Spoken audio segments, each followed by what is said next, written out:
Ukuphazamiseka kwemibiko lezindaba.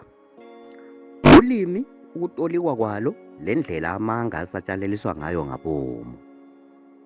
Ngesikhangele indlela imibiko engamanga eguquka ngayo nxa isitolikwa ngendima ezehlukeneyo. Elizweni lapho kukhulunywa khona indima ezitshiyeneyo njengeZimbabwe, imibiko eminingi yatshiwa ngolimi lwesiNgisi, isiNdebele, isiShona kanye lezinye indimi ezikhona elizweni.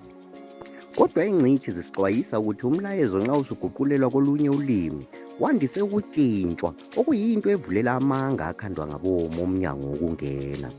Amanga aluhlaza noma imibiko edukisayo yandise ukumemetheka ngokuphangisa enkundleni zokuxoxisana ebulenjini nakumaqembu kaWhatsApp. Kwesinye isikhathi nxa udaba luguqulwa lusuka esiNgisini lusiya elimini olusetshenziswa endaweni thize, amagama aqakathekileyo alakho ukwengezwa, ukukhitshwa engabi khona, loba evele etshintshwe okuyinto edala ukuguquka kwalokho akade kuthiwa edabeni lungakaguqulelwa kulolo limi. Anikeze umzekeliso. Isimemezelo esivela kuhulumende loba ukuthile ukumunyethwa izindaba kulakho ukwatshiwa ebulenjini.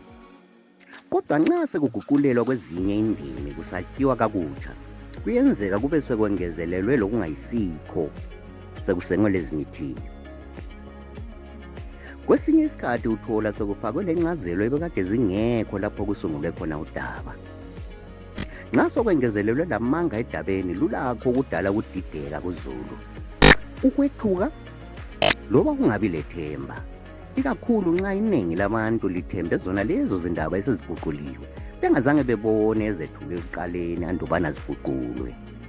Ingcitshi zithi indlela engcono yokuzivikela ekwamukeleni izindaba ezingamanga okuyabe kubangole ukuguqulwa kwazo yikugcwalisisa ubuqotho bazo ngokubuzisisa kwabanye osozindaba abathembakalayo.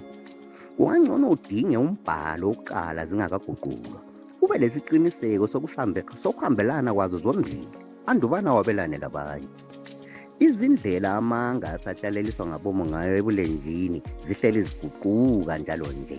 Ngakho sokuqakatheke kakhulu ukuzwisisa indlela ukutolikwa kolimi okuvulela ngakhona ithuba lokwengezelelwa kwamanga ezindabeni. Lokhu kuzwisisa sekuyingxenye yokuqedisisa ngokugcweleyo ngokuhanjiswa lokusatshalaliswa kwezindaba lemibiko.